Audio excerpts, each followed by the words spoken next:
চট্টগ্রামে ছিনতাই চেষ্টায় ক্ষতিগ্রস্ত শত কোটি টাকার বিমান মেরামতের পর ওড়ার যোগ্য হবে 10 দিনে। থানায় জমা পড়ল খেলনা পিস্তল ও নকল বোমা। অজ্ঞাত রোগে একই পরিবারের 5 জনের মৃত্যুর ঘটনা তদন্তে ঠাকুরগাঁওয়ের রোগতত্ত্ব ইনস্টিটিউটের প্রতিনিধি দল গ্রামবাসীর সঙ্গে কথা বলে আলামত সংগ্রহ। লঘুচাপের প্রভাবে দেশের বিভিন্ন স্থানে শিলাবৃষ্টি, আমের মুকুল ও রবি শস্যের ক্ষতির আশঙ্কা কৃষকের। রাজশাহীতে আশ্রয়ণ প্রকল্পে অর্থের বিনিময়ে ঘর দেওয়ার অভিযোগ জনপ্রতিনিধিদের বিরুদ্ধে ব্যবস্থা নেওয়ার আশ্বাস জেলা প্রশাসকের। এবং যমুনার নাব্য সংকটে সিরাজগঞ্জের বাঘাবাড়ী বন্দরে পণ্যবাহী নৌযান চলাচল বিঘ্নিত, আর্থিক ক্ষতির মুখে আমদানিকারকরা, ড্রেজিংয়ের আশ্বাস কর্তৃপক্ষের।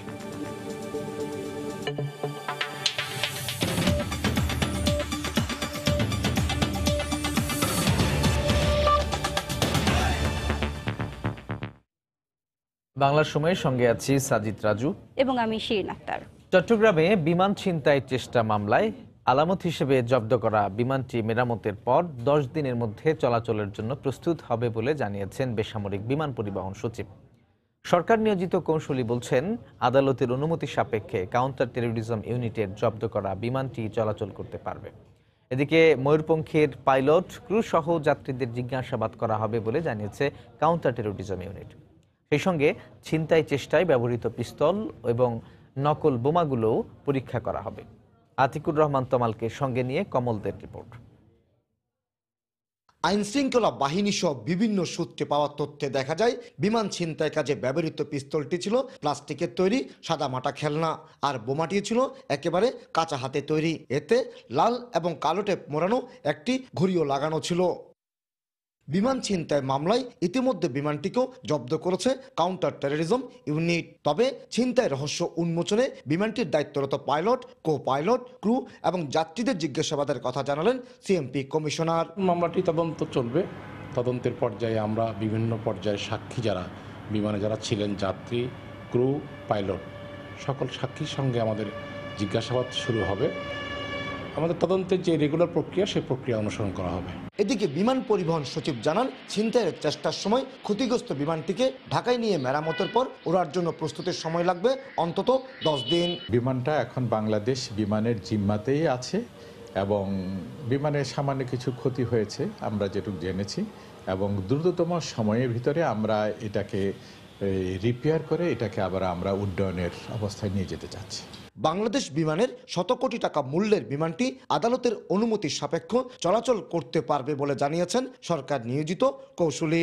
বাংলাদেশ বিমান এটা বিমান হিসেবে ব্যবহার করতে পারবে, তবে যেই জিনিসগুলি আলামত হিসাবে ভবিষ্যতে কোর্টে প্রদর্শন হবে সেই সমস্ত জিনিসগুলো যেন নিখুঁত থাকে। রোববার বিকেলে ঢাকা থেকে দুবাই যাওয়ার উদ্দেশ্যে চট্টগ্রাম আসার পথে বাংলাদেশ বিমানের ফ্লাইটটি ছিনতাইয়ের চেষ্টা করা হয়। সন্ধ্যায় চট্টগ্রাম শাহ আমানত বিমানবন্দরে জরুরি অবতরণ করে বিমানটি। এরপর 8 মিনিটের কমান্ডো অভিযানে মারা যায় ছিনতাইকারী পলাশ আহমেদ। কমল দে, সময় সংবাদ, চট্টগ্রাম।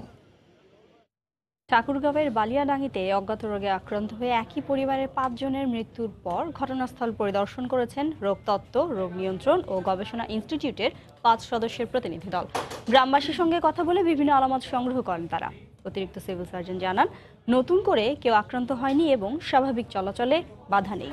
ঠাকুরগাঁও প্রতিনিধি জিয়াউর রহমান বকুলকে সঙ্গে নিয়ে শাকিল মাহমুদের ক্যামেরায় রতন সরকারের রিপোর্ট। গত কয়েকদিন একই পরিবারের 5 সদস্যের মৃত্যু ও 4 জনের আক্রান্ত হবার ঘটনায় আতঙ্ক ছড়িয়ে পড়ে। মরিচপাড়া নয়াবাড়ি গ্রাম প্রায় জনমানব শূন্য হয়ে পড়ে। স্বাস্থ্য বিভাগ সতর্কতা জারি করে। প্রথমে জ্বর হচ্ছে, মাথা ব্যথা হচ্ছে, তারপরে কণ্ঠটা একটু আড়ষ্ট হয়ে আসতেছে, তারপরেই ব্রেন কোলাপস হয়ে যাচ্ছে, মারা যাচ্ছে।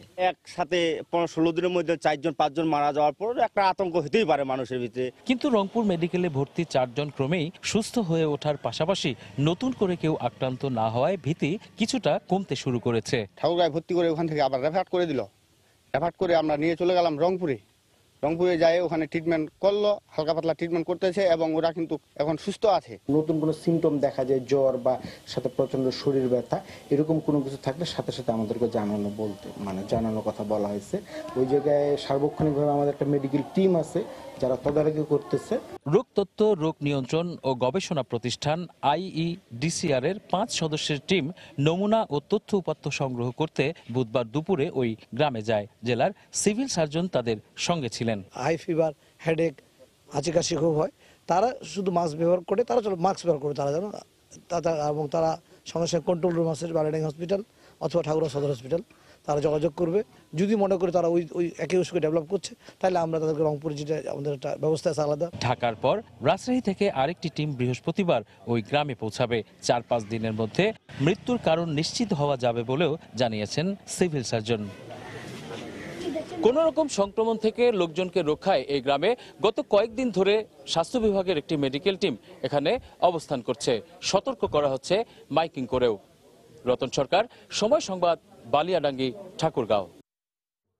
লঘুচাপের প্রভাবে দেশের বিভিন্ন জেলায় ঝোড়ো হাওয়ার সাথে শিলাবৃষ্টি হয়েছে। ফাগুনের মাঝামাঝির এই বৃষ্টিতে বিপাকে পড়েছেন কর্মজীবী মানুষ। ঝোড়ো হাওয়ায় রবি শস্য ও আমের মুকুলের ক্ষতির শঙ্কায় রয়েছেন কৃষকরা। ব্যুরো রিপোর্টার ও জেলা প্রতিনিধিদের পাঠানো তথ্য ও ছবি নিয়ে রিপোর্ট। বুধবার ভোর থেকেই বরিশালে মেঘাচ্ছন্ন আবহাওয়া, থেমে থেমে চলে গুড়ি গুড়ি বৃষ্টি। তার কিছুক্ষণ পরেই শুরু হয় ঝোড়ো হাওয়ার সাথে বজ্রসহ বৃষ্টি। 1 ঘন্টার টানা বৃষ্টিতে জেলা সদর সহ বেশ কয়েকটি এলাকার রাস্তায় পানি জমে যায়। যানবাহন না পাওয়ায় স্কুলগামী শিক্ষার্থী ও কর্মজীবীরা পড়েন বিপাকে। কুড়িগ্রামে ভোরের বৃষ্টিতে অফিসগামী ও খেটে খাওয়া মানুষ পড়েন সবচেয়ে বিপাকে। ফাল্গুনের মাঝামাঝির এই বৃষ্টি বড় আবাদে উপকারী হলেও রবি শস্যে ক্ষতির আশঙ্কা করছেন কৃষকরা। এছাড়াও বৃষ্টিতে আমের মুকুল ও লিচুর ক্ষতি হয়েছে। ঝালকাঠিতে 3 দিনের বৃষ্টিতে পিরোজপুরের ভান্ডারিয়ায় বিদ্যুৎ সরবরাহ বন্ধ হয়ে যায়। এ কারণে রাজাপুর উপজেলার বিভিন্ন এলাকায় বিদ্যুৎ বিচ্ছিন্ন থাকে। এছাড়া নওগাঁ, রংপুর, জয়পুরহাট ও ভৈরব সহ দেশের বিভিন্ন জেলায় শিলাবৃষ্টি হয়েছে। মহিউদ্দিন মধু, সময় সংবাদ। বাংলার সময় আরো থাকছে। অগ্নি নির্বাপন ব্যবস্থা খতিয়ে দেখতে রংপুরে বিভিন্ন ব্যবসা প্রতিষ্ঠানে অভিযান। 2টি বিপণন প্রতিষ্ঠানকে ভ্রাম্যমাণ আদালতের অর্থদণ্ড। রাজশাহীতে অর্থের বিনিময়ে আশ্রয়ণ প্রকল্পের ঘর পাইয়ে দেওয়ার অভিযোগ উঠেছে প্রভাবশালী ও জনপ্রতিনিধিদের বিরুদ্ধে। সরেজমিনে ঘুরে এমন অভিযোগের সত্যতা পাওয়া যায়। হতদরিদ্রদের জন্য নেয়া এই প্রকল্পে কোনো অনিয়মের অভিযোগ পেলে প্রয়োজনীয় ব্যবস্থা নেওয়ার আশ্বাস দেন জেলা প্রশাসক। হাবিবুর রহমান পাপ্পুর তোলা ছবিতে সাইফুর রহমান রকির রিপোর্ট। 2017-18 অর্থ বছরে প্রধানমন্ত্রী শেখ হাসিনার আশ্রয়ণ 2 প্রকল্পের আওতায় একখণ্ড জমি আছে এমন হতদরিদ্র মানুষদের পুনর্বাসনের লক্ষ্যে নিজ জমিতে গৃহ নির্মাণ কর্মসূচি হাতে নেয় সরকার। এরই ধারাবাহিকতায় রাজশাহীর বাগমারা, মোহনপুর পবাসহ 9টি উপজেলায় 2171টি ঘর নির্মাণ করা হয়। 1 লাখ টাকা ব্যয়ে নির্মিত প্রতিটি ঘরের তালিকা করে পর্যায়ক্রমে তা বিতরণ করা হয়। তবে প্রভাবশালী ও স্থানীয় জনপ্রতিনিধিরা নিকটাত্মীয় ও অর্থের বিনিময়ে আশ্রয়ণ প্রকল্পের এই ঘর পাইয়ে দিয়েছেন বলে অভিযোগ উঠেছে। সরেজমিনে গিয়ে দেখা গেছে মাসের পর মাস ঘরগুলো ফাঁকা, কেউ গুদাম ঘর, কেউ আবার তালাবদ্ধ অবস্থায় ফেলে রেখেছেন। এ অবস্থায় ক্ষুব্ধ গ্রামের সুবিধাবঞ্চিত অসহায় মানুষেরা। ঘর আইছে, ওদিকে মনে করে 2-3 জন ঘর দিয়ে দিছে, কিন্তু আমার ঘর দেয়নি।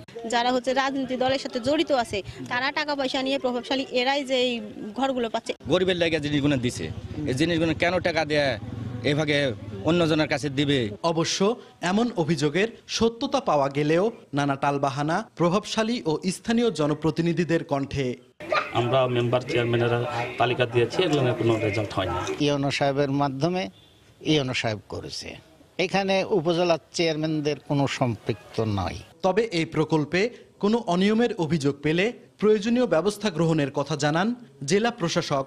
কেউ স্বজনপ্রীতি করেছে অথবা কেউ ঘরবাড়ি আছে তাদেরকে যদি কেউ তৈরি করে দেয়, এই ধরনের কোনো অভিযোগ আসলে সাথে সাথে আমরা তাৎক্ষণিকভাবে তাদের বিরুদ্ধে আমরা আইনগত ব্যবস্থা নেব। সংশ্লিষ্টরা জানান বাগমারায় 366, পবায় 250, পুঠিয়ায় 305টি, চারঘাটে 48, দুর্গাপুরে 126টি, বাঘায় 408টি, তানোরে 127টি, মোহনপুরে 494টি এবং গোদাগাড়িতে 8টি ঘর বরাদ্দ দেওয়া হয়েছে। সাইফুর রহমান রকি, সময় সংবাদ, রাজশাহী। যমুনা নদীর বিভিন্ন পয়েন্টে নাব্য সংকট দেখা দেয় উত্তরাঞ্চলের গুরুত্বপূর্ণ নৌবন্দর সিরাজগঞ্জের বাঘাবাড়িতে পণ্যবাহী নৌযান চলাচল মারাত্মকভাবে বিঘ্নিত হচ্ছে। চলাচলকারী জাহাজগুলোকে ধারণ ক্ষমতার অর্ধেক মালামাল নিয়ে বাঘাবাড়ি দৌলতদিয়া নৌরুটে যাতায়াত করতে হচ্ছে।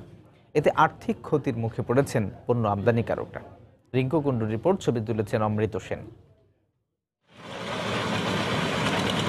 দেশের উত্তরাঞ্চলে জ্বালানি তেল, সার, কয়লা, সিমেন্ট সহ বিভিন্ন মালামাল বাঘাবাড়ি নৌবন্দর দিয়ে আমদানি করা হয়। স্বাভাবিকভাবে এসব পণ্যবাহী জাহাজ চলাচলের জন্য নদীতে 10 ফুট পানির গভীরতা প্রয়োজন। কিন্তু বাঘাবাড়ি থেকে দৌলতদিয়া পর্যন্ত 45 কিলোমিটার নৌপথের অন্তত 10টি পয়েন্টে পানির গভীরতা কমে 7 থেকে 8 ফুটে দাঁড়িয়েছে। সরু হয়ে গেছে নৌ চ্যানেল। ফলে এসব চ্যানেলে প্রায়ই আটকা পড়ছে বন্দরমুখী জাহাজগুলো। তাই অনেকটা বাধ্য হয়ে এসব জাহাজ থেকে পণ্যের অর্ধেক খালাস করে ছোট ছোট নৌকায় করে বন্দরে আনা হচ্ছে। এতে ব্যবসায়ীদের অতিরিক্ত ব্যয়ের পাশাপাশি নির্ধারিত সময়ের চেয়ে বেশি সময় লাগছে। এ অবস্থায় সংশ্লিষ্টরা দ্রুত ব্যবস্থা নেওয়ার দাবি জানিয়েছে। পানি আছে 4-5 আমাদের জাহাজ ঠেকে যাইতেছে, জাহাজ বাইরে যাইতেছে, যার কারণে আমাদের খরচ বেশি হয়। এই মৌসুমে যদি নদীটা ড্রেজিং করা থাকতো তাহলে আর এই জাহাজ আসতে লেট হইতো না। 20,000-25,000 বস্তা আনতাম, এটা তো এখন আনা যায় 10,000-12,000 বস্তা। কোম্পানির মালিকের একই যাচ্ছে। নদীর নাব্যতা ঠিক করে দিতে, যাতে আমরা পুরো লোডটা আনতে পারি। ড্রেজিং এর মাধ্যমে নদীর নাব্য ফিরিয়ে আনার দাবি জেলার এই ব্যবসায়ী নেতারও। নৌবন্দর কর্তৃপক্ষের কাছে জোর দাবি থাকবে ড্রেজিং এর মাধ্যমে এই নদীর স্বাভাবিক গতিপথ চালু রাখা এবং জাহাজকে কুলে ভেড়ানোর ব্যবস্থা করা। বাঘাবাড়ি বন্দরকে সচল করতে দ্রুত ড্রেজিং প্রকল্প গ্রহণের আশ্বাস দিলেন বন্দরের এই কর্মকর্তা। ড্রেজিং কর্মকাণ্ড চালাচ্ছি এবং ড্রেজার ওখানে সবসময় মোতায়েন করা আছে। প্রয়োজন অনুযায়ী কেটে চ্যানেল প্রস্তুত করে জাহাজ চলাচলের ব্যবস্থা নেওয়া হচ্ছে। বাঘাবাড়ি বন্দর থেকে প্রতিদিন 27 লাখ লিটার জ্বালানি তেল ও হাজার হাজার বস্তা রাসায়নিক সার উত্তরাঞ্চলের 16টি জেলায় সরবরাহ করা হয়। রিঙ্কু কুণ্ডু, সময় সংবাদ, সিরাজগঞ্জ। বরিশাল শেরেবাংলা মেডিকেল কলেজ হাসপাতালে চিকিৎসকের অবহেলায় এক প্রসূতি মৃত্যুর অভিযোগ উঠেছে। সকালে চিকিৎসাধীন অবস্থায় তার মৃত্যু হয় বলে জানান স্বজনরা। বিষয়টি অস্বীকার করে হাসপাতালের গাইনি বিভাগের প্রধান জানিয়েছেন, যথাসময়ে রক্তের যোগান না হওয়ায় ওই রোগীর মৃত্যু হয়েছে। আরও জানাচ্ছেন ফিরদাউস সোহাগ। স্বজনরা জানান, মঙ্গলবার রাতে স্ত্রী মনি আক্তারকে শেরেবাংলা মেডিকেল কলেজ হাসপাতালের গাইনি বিভাগে ভর্তি করেন তার স্বামী মোহাম্মদ সবুজ। সেখানে অবস্থা আরও খারাপ হলে অপারেশনের জন্য রক্ত ও ওষুধ সংগ্রহের পরামর্শ দেন চিকিৎসকরা। তাদের পরামর্শে সবকিছু জোগাড় করা হলেও ওই প্রসূতির অপারেশন করেননি দায়িত্বরত চিকিৎসক। এক পর্যায়ে মনি আক্তার মারা যান। চিকিৎসকরা যথাসময় পদক্ষেপ না নেয়ায় তার মৃত্যু হয়েছে বলে অভিযোগ করেন স্বজন ও হাসপাতালের অন্যান্য রোগী ও স্বজনরা। আমি ওষুধ, পানি, রক্ত সব ম্যানেজ করছি, টাকা দিতে চাইছি 1 লাখ আমার স্ত্রীর অপারেশনের জন্য। আমি সুইটি ম্যাডামের আমি বলছি, ম্যাডাম আমার স্ত্রীর একটু দেখেন, কিন্তু সে আমার ওয়ার্ডে ঢুকিয়া আমার স্ত্রীর না দেখিয়া বাইরে গেছে। আমাকে বাচ্চা লাগবে না, রুগীটা বাঁচান, ওনার ছেলেও পাও ধরে, উনিও পাও ধরে। নিজেরা মনে করে প্রাইভেট ক্লিনিক খুললে লইছে, এনে সিজার করতে যায়, সরকারি রোগীর কোনো খবরই লয় না। তবে অভিযোগ অস্বীকার করে হাসপাতালের গাইনি বিভাগের প্রধান জানিয়েছেন, যথাসময় রক্তের যোগান না হওয়ায় ওই রোগীর মৃত্যু হয়েছে। ওনার যে রক্তের গ্রুপটা ছিল, এটা ছিল একটু প্রবলেম, যে এবি পজিটিভ সহজে জোগাড় করা যায় না। এরপর এরা আর জোগাড় করতে পারে না, ওরা তো ওটি শেষ করে চলে গেছে। আমাদের কালকে ছিল পোস্ট এডমিশন। আগের দিন আমাদের ইউনিটে যত রোগী ভর্তি হয়েছে তার মধ্যে যতগুলো রোগীর জরুরি চিকিৎসার দরকার ছিল সব রোগীর ওরা অপারেশন করা, অন্যান্য সমস্ত ফলত ওরা বাসায় চলে গেছে। প্রসূতির মৃত্যুতে হাসপাতালে উত্তেজনা বিরাজ করায় অপ্রীতিকর পরিস্থিতি এড়াতে অতিরিক্ত পুলিশ মোতায়েন করেছে হাসপাতাল কর্তৃপক্ষ। ফিরদাউস সোহাগ, সময় সংবাদ, বরিশাল। কুমিল্লার চান্দিনায় কাভার্ডভ্যান চাপায় 3 পথচারী সহ আলাদা সড়ক দুর্ঘটনায় বিভিন্ন জেলায় 7 জন নিহত হয়েছেন। দুপুরে ঢাকা চট্টগ্রাম মহাসড়কের কুমিল্লার চান্দিনায় ঢাকাগামী একটি কাভার্ডভ্যান নিয়ন্ত্রণ হারিয়ে রাস্তার পাশে 3 পথচারীকে চাপা দেয়। এতে ঘটনাস্থলেই 3 জনের মৃত্যু হয়। এ ঘটনায় ঘাতক কাভার্ডভ্যান ও তার চালককে গ্রেপ্তার করেছে পুলিশ।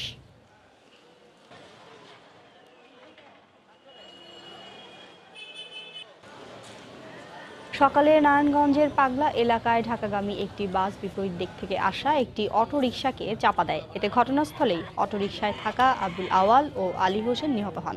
গুরুতর আহত 4 জনকে উদ্ধার করে ঢাকা মেডিকেল কলেজ হাসপাতালে পাঠানো হয়।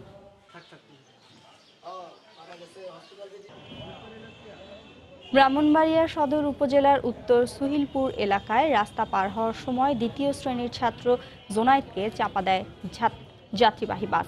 এতে ঘটনাস্থলেই মারা যায় সে। নারায়ণগঞ্জে লিটন হত্যা মামলায় 3 জনের মৃত্যুদণ্ডাদেশ দিয়েছেন আদালত। দুপুরে অতিরিক্ত জেলা ও দায়রা জজ দ্বিতীয় আদালতের বিচারক শেখ রাজিয়া সুলতানা এই আদেশ দেন। মামলার বিবরণ থেকে জানা যায় 2010 সালের 1 ডিসেম্বর সন্ধ্যায় পূর্ব বিরোধের জের ধরে কারখানা শ্রমিক লিটনকে নিতাইগঞ্জ এলাকায় তুলে নিয়ে হত্যা করে রফিকুল ও তার সহযোগীরা। এই ঘটনায় নিহতের ভাই বাদী হয়ে সদর থানায় রফিকুল, কাউসার ও শরীফকে আসামি করে একটি হত্যা মামলা দায়ের করেন। তদন্ত শেষে আসামিদের বিরুদ্ধে আদালতে চার্জশিট দেয় পুলিশ। যুক্তিতর্ক উপস্থাপন ও শুনানি শেষ হওয়ায় আজ মামলার রায় ঘোষণা করেন বিচারক।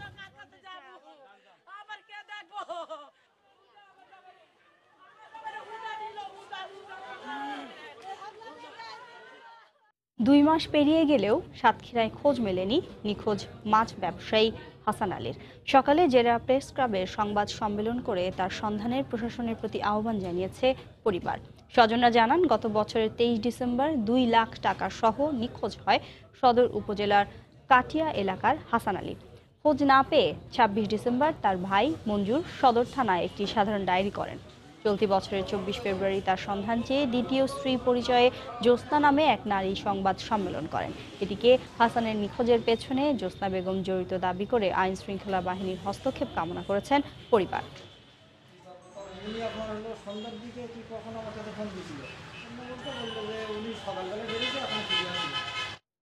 বাংলার সময় আরো থাকছে। ব্রাহ্মণবাড়িয়া আশুগঞ্জে বিদ্যুৎ কেন্দ্রের পরিশোধিত পানি বদলে দিচ্ছে কৃষকের ভাগ্য। সহজেই পানি পাওয়ায় উৎপাদন বাড়ার আশা। অগ্নি নির্বাপন ব্যবস্থা না থাকায় রংপুরে 2টি বিপণন প্রতিষ্ঠানকে অর্থদণ্ড দিয়েছেন ভ্রাম্যমাণ আদালত। বিকেলে নির্বাহী ম্যাজিস্ট্রেট মেহেদী হাসানের নেতৃত্বে নগরীর বিভিন্ন এলাকায় অভিযান চালান ভ্রাম্যমাণ আদালত। এ সময় ফায়ার সার্ভিসের সদস্যরাও তাদের সাথে অংশ নেয়। জাহাজ কোম্পানি মোড় এলাকায় 2টি বিপণন প্রতিষ্ঠানে অগ্নি নির্বাপন ব্যবস্থা না থাকায় অর্থদণ্ড দেওয়া হয়। এছাড়া সেনপাড়ায় নিয়ম অমান্য করে আবাসিক এলাকায় এলপি গ্যাস সিলিন্ডারের গোডাউন গড়ে তোলায় 15,000 টাকা জরিমানা আদায় করেন ভ্রাম্যমাণ আদালত।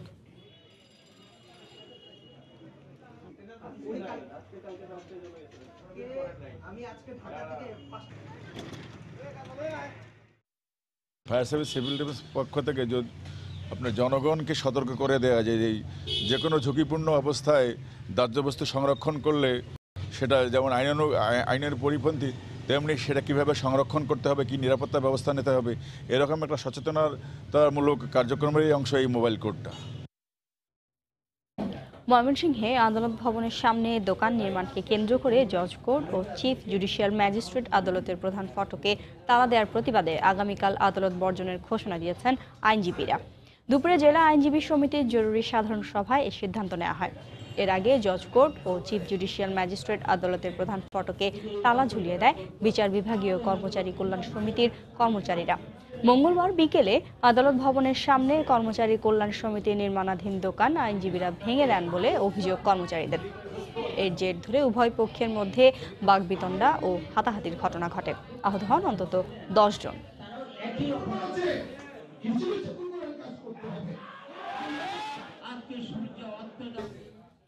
ভারতে অনুপ্রবেশের দায়ে বিভিন্ন মেয়াদে কারাভোগের পর 2 বাংলাদেশিকে ফেরত পাঠিয়েছে ভারতীয় ইমিগ্রেশন পুলিশ। দুপুরে হিলি সীমান্ত দিয়ে বিজিবি ও বিএসএফ এর উপস্থিতিতে বাংলাদেশ ইমিগ্রেশন পুলিশের কাছে তাদের হস্তান্তর করা হয়। পুলিশ জানায়, বাংলাদেশের 2 কিশোর বিভিন্ন সময় ভারতে অবৈধভাবে প্রবেশের সময় বিএসএফ তাদের আটক করে। তাদের মধ্যে সবুজ 14 মাস এবং ইব্রাহিম 3 বছর বালুরঘাট শোভায়ন হোমে আটক ছিলেন। দুদেশের আইনি প্রক্রিয়া শেষে আজ তাদের বাংলাদেশে হস্তান্তর করা হয়।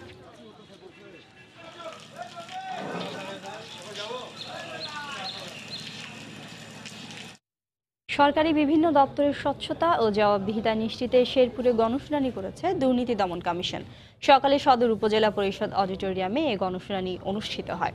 এতে অংশ নেন দুর্নীতি দমন কমিশনের প্রতিরোধ বিভাগের মহাপরিচালক সরওয়ার মাহমুদ, দুদকের পরিচালক মোহাম্মদ মনিরুজ্জামান, জেলা প্রশাসক আনারকলি মাহবুব সহ প্রশাসনের ঊর্ধ্বতন কর্মকর্তারা। গণশুনানিতে ভূমি অফিস, হিসাবরক্ষণ অফিস, সাব রেজিস্ট্রি অফিস, পল্লী বিদ্যুৎ অফিস সহ বেশ কয়েকটি সরকারি প্রতিষ্ঠান অংশ নেয়। এতে গ্রাহকদের হয়রানি, দালালদের দৌরাত্ম্য ও শিক্ষা অফিসে ঘুষ দুর্নীতির বিষয়ে বিভিন্ন তথ্য সংগ্রহ করে দুদক।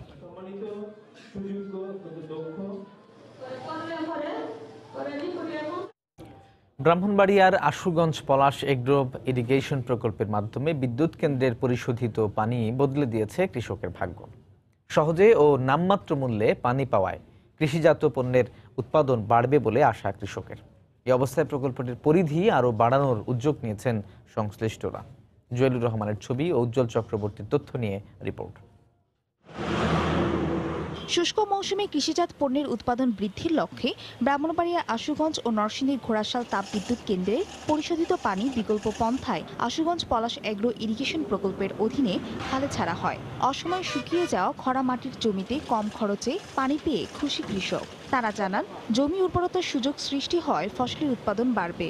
10-12 মন ধান হইতো, এখানে আল্লাহ দিলে আমরা 50 মন, 60 মন, 65 মন ধান হওয়া। আমরা খুব উপকৃত এবং আমরা এই পানি দিয়ে আমাদের জীবন অনেক উপার্জন হয়েছে। এদিকে কৃষকরা অভিযোগ করেন, আশুগঞ্জ পলাশ এগ্রো ইরিগেশন প্রকল্পের খালের বিভিন্ন অংশে বয়লারের ছাই ফেলে খালটি ভরাট করা হয়েছে।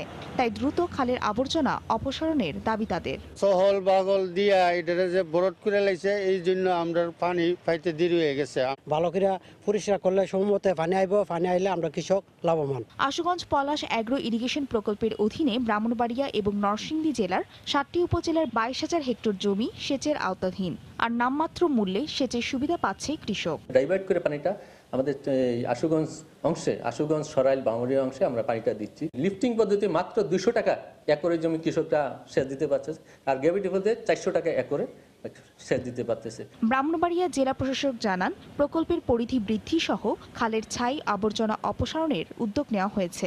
আমরা এগুলো তালিকা করেছি এবং আশুগঞ্জের উপজেলা নির্বাহী অফিসার ধানমিল মালিকদের নোটিশ দিয়েছে এবং খুব শীঘ্রই তারা সেগুলি নিজ দায়িত্বে অপসারণ করবেন, এটা প্রতিশ্রুতি দিয়েছেন। বাংলাদেশ কৃষি উন্নয়ন কর্পোরেশনের অধীনে 1942 সালে যাত্রা শুরু করে আশুগঞ্জ পলাশ এগ্রো ইরিগেশন প্রকল্প। বর্তমানে এই প্রকল্পের আওতায় 50,000 কৃষক সেচ সুবিধা পাচ্ছেন। সময় সংবাদ, ব্রাহ্মণবাড়িয়া। সময়ের সঙ্গে হারিয়ে যেতে বসা নকশি কাঁথা শিল্প আবার জেগে উঠেছে জয়পুরহাট জেলা জুড়ে। এই শিল্পের বাণিজ্যিক প্রসারে দরিদ্র এই অঞ্চলের গ্রামীণ অর্থনীতির চিত্র অনেকটাই পাল্টে গেছে।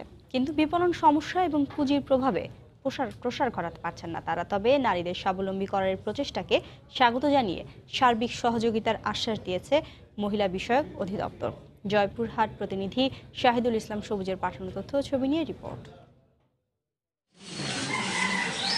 জয়পুরহাটের খেতলাল উপজেলার আলমপুর গ্রামের নারী উদ্যোক্তা জোবেদা আক্তার নিজ গ্রামসহ আশপাশের বিভিন্ন এলাকার নারীদের নিয়ে গড়ে তোলেন নকশি কাঁথা তৈরির সংগঠন স্বদেশপ্রীতি, যেখানে শতাধিক বেকার নারীদের নিয়ে নকশি কাঁথার কাজ শুরু করেন নিজ বাড়িতেই। কাজের অবসরে এই কাঁথা তৈরিতে গ্রামের নারীরা তার কাছে ছুটে আসেন কাজ শিখতে। জোবেদা আক্তারের সহযোগিতায় এই গ্রামের নারীরা অনেকটাই স্বাবলম্বীর পথে হাঁটছেন। নিজেদের তৈরি করা বাহারি সব ডিজাইনের এসব নকশি কাঁথা তারা দেশের বিভিন্ন জেলায় পাঠিয়ে বাড়তি আয় করছেন। ছেলে মেয়েদেরকে লেখাপড়ার পাশাপাশি এবং সংসারে যাবতীয় কাজকর্ম করে আমরা নকশি কাঁথা সেলাই করে স্বাবলম্বী হয়েছি। একটু অভাব ছিল সংসারে, আমরা এই খেতা সেলাই করে কিছু পয়সা রোজগার করে আমরা চলতে ফিরতে পারি। বিপণন সমস্যা নিরসন সহ সরকারি পৃষ্ঠপোষকতা পেলে এ পেশার মাধ্যমে নারীদের স্বাবলম্বী করা সম্ভব বলছেন এই উদ্যোক্তা। ছোট্ট একটা সংগঠন করি, সেখানে তাদেরকে বিনামূল্যে নকশি কাঁথার প্রশিক্ষণ দেই এবং এই সেলাইয়ের কাজগুলি সম্পূর্ণ হলে কাঁথাগুলি আমরা বাজারজাত করি। সেখান থেকে যে প্রফিট পাই তাতে আমরা সচ্ছলভাবে চলতে পারি। আর এটাই আমার ইচ্ছা যে তারা একটু সচ্ছল হোক। তবে নারীদের স্বাবলম্বী করার এই প্রচেষ্টাকে স্বাগত জানিয়ে সার্বিক সহযোগিতার আশ্বাস দিয়েছে জেলা মহিলা বিষয়ক অধিদপ্তরের এই কর্মকর্তা। উপপরিচালক কার্যালয় মহিলা বিষয়ক অধিদপ্তর এবং উপজেলায় যোগাযোগ করেছে এবং তাদের যে সংস্থাটা আছে সেটা এই অধিদপ্তর থেকে রেজিস্ট্রি করা হবে এবং তাদের যে নারীরা আছে তাদেরকে আমরা আমাদের দপ্তর থেকে প্রশিক্ষণ দিব। জেলায় বর্তমানে এই পেশায় প্রায় শতাধিক নারী জড়িত রয়েছেন, যাদের প্রত্যেকের বার্ষিক আয় প্রায় ৩৬,০০০ টাকা। সময় সংবাদ, জয়পুরহাট। মাদারীপুরে আধিপত্য বিস্তারকে কেন্দ্র করে দুপক্ষের সংঘর্ষে একজন নিহত হয়েছে, আহত হয়েছেন অন্তত ৬ জন। বিকেলে সদর উপজেলার কালিকাপুর এলাকায় এই ঘটনা ঘটে। পুলিশ জানায়, দীর্ঘদিন ধরে আধিপত্য বিস্তার নিয়ে কালিকাপুর ইউপি চেয়ারম্যান এজাজুর রহমান আকনের সাথে সাহেব আলী মাতব্বরের বিরোধ চলছিল। এক পর্যায়ে সকালে কালিকাপুর বাজারে একা পেয়ে সাহেব আলী মাতব্বরের উপর হামলা চালায় এজাজুর রহমানের লোকজন। এই খবর ছড়িয়ে পড়লে উভয় পক্ষের লোকজন দেশীয় অস্ত্র নিয়ে সংঘর্ষে জড়িয়ে পড়ে। আহত ৭ জনকে উদ্ধার করে সদর হাসপাতালে ভর্তি করা হয়।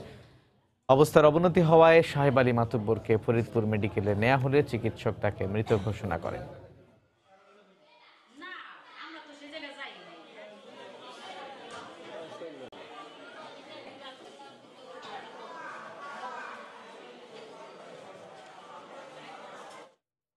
সাতক্ষীরায় স্কুল শিক্ষার্থীকে যৌন হয়রানির ঘটনায় জড়িতদের শাস্তির দাবিতে মানববন্ধন করেছেন এলাকাবাসী।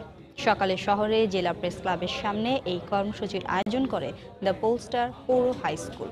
এতে বিদ্যালয়ের শিক্ষক শিক্ষার্থী ছাড়াও বিভিন্ন শ্রেণী পেশার মানুষ অংশ নেন। এ সময় অভিযুক্ত বখাটে রানা শেখের দৃষ্টান্তমূলক শাস্তির দাবি জানান বক্তারা। গত 18 ফেব্রুয়ারি সকালে 4র্থ শ্রেণীর ওই শিক্ষার্থীকে বাসায় ডেকে নিয়ে যৌন হয়রানি করে রানা শেখ। মেয়েটির চিৎকারে আশপাশের মানুষ ছুটে আসলে পালিয়ে যায় সে।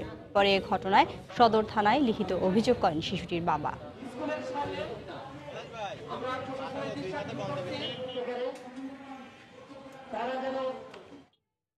গাজীপুরের শিল্প কারখানার বর্জ্যে পরিবেশ দূষণের প্রতিবাদ জানিয়ে মানববন্ধন করেছেন এলাকাবাসী। সকালে গাজীপুর কটিয়াদি মহাসড়কের শ্রীপুর উপজেলায় এই মানববন্ধন করা হয়। এ সময় বক্তারা বলেন, দীর্ঘদিন ধরে এলাকার কয়েকটি শিল্প কারখানার বর্জ্য মিশ্রিত দূষিত পানি আশপাশের কৃষি জমিতে এসে পড়ছে। এতে ফসলি জমির উৎপাদন ক্ষমতা ধীরে ধীরে কমে আসছে।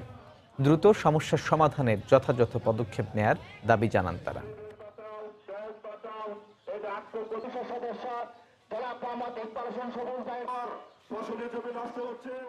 মৌলভীবাজারের কাওয়াদিঘি হাওরের গোয়ালিখাড়ায় স্লুইস গেট নির্মাণের দাবিতে মানববন্ধন হয়েছে। দুপুরে জেলা প্রেস ক্লাবের সামনে এ মানববন্ধনের আয়োজন করে ইটা ইসলামী সমাজ কল্যাণ সংস্থা। এতে আখাইলকুড়া ও একাটুনা ইউনিয়নের কৃষক সহ শতাধিক মানুষ অংশ নেন। দ্রুত স্লুইস গেট নির্মাণের দাবি জানিয়ে বক্তারা বলেন, এটি নির্মিত হলে এলাকার 1000 হেক্টর জমিতে সহজেই বোরো চাষাবাদ করা যাবে।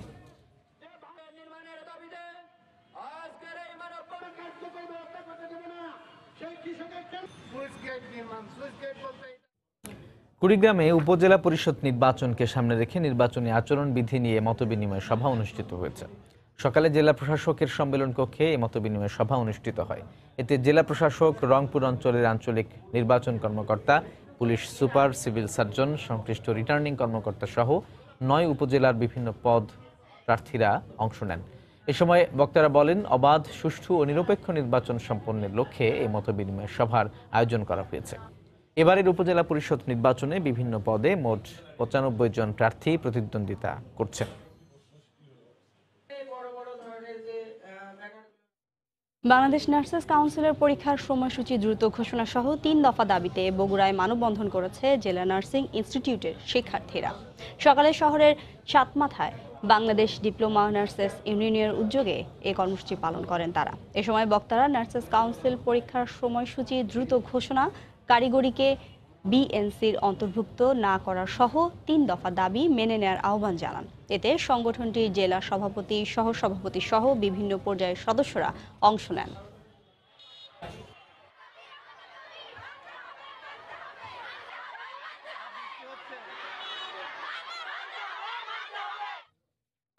কুষ্টিয়ায় শুরু হয়েছে 7 দিন ব্যাপী এসএমই মেলা। সকালে বেলুন উড়িয়ে মেলার উদ্বোধন করেন বিজ্ঞান ও প্রযুক্তি মন্ত্রণালয়ের সচিব আনোয়ার হোসেন। মেলায় অংশ নিয়েছে ক্ষুদ্র মাঝারি উদ্যোক্তাদের উৎপাদিত বিভিন্ন পণ্যের 87টি স্টলগুলোতে পাট, চামড়াজাত পণ্য, পোশাক, হ্যান্ডিক্রাফট, কৃষিকাজে ব্যবহৃত বিভিন্ন মেশিন সহ বিভিন্ন পণ্যের পসরা সাজিয়ে বসেছেন বিক্রেতারা।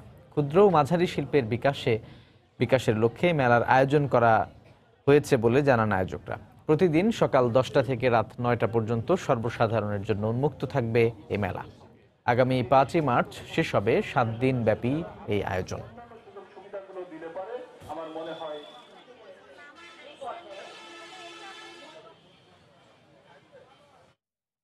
বাংলার সময় শীর্ষ সংবাদ জানিয়ে দিচ্ছি আরো একবার।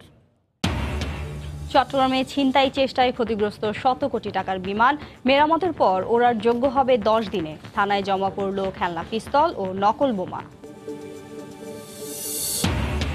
অজ্ঞাত রোগে একই পরিবারের 5 জনের মৃত্যুর ঘটনা তদন্তে ঠাকুরগাঁওয়ে রোগতত্ত্ব ইনস্টিটিউটের প্রতিনিধি দল গ্রামবাসীর সঙ্গে কথা বলে আলামত সংগ্রহ। লঘুচাপের প্রভাবে দেশের বিভিন্ন স্থানে শিলাবৃষ্টি, আমের মুকুল ও রবি শস্যের ক্ষতির আশঙ্কা কৃষকের। রাজশাহীতে আশ্রয়ণ প্রকল্পে অর্থের বিনিময়ে ঘর দেওয়ার অভিযোগ জনপ্রতিনিধিদের বিরুদ্ধে ব্যবস্থা নেওয়ার আশ্বাস জেলা প্রশাসকের। এবং যমুনার নাব্য সংকটে সিরাজগঞ্জের বাঘাবাড়ী বন্দরে পণ্যবাহী নৌযান চলাচল বিঘ্নিত, আর্থিক ক্ষতির মুখে আমদানিকারকরা, ড্রেজিংয়ের আশ্বাস কর্তৃপক্ষের। এই ছিল বাংলার সময়। যে কোনো খবর পেতে ভিজিট করুন সময়নিউজ.tv। আপনার মোবাইলে সময় সংবাদ দেখতে ও সকল খবর পেতে ডাউনলোড করুন সময় অ্যাপ। সঙ্গেই থাকুন সময়।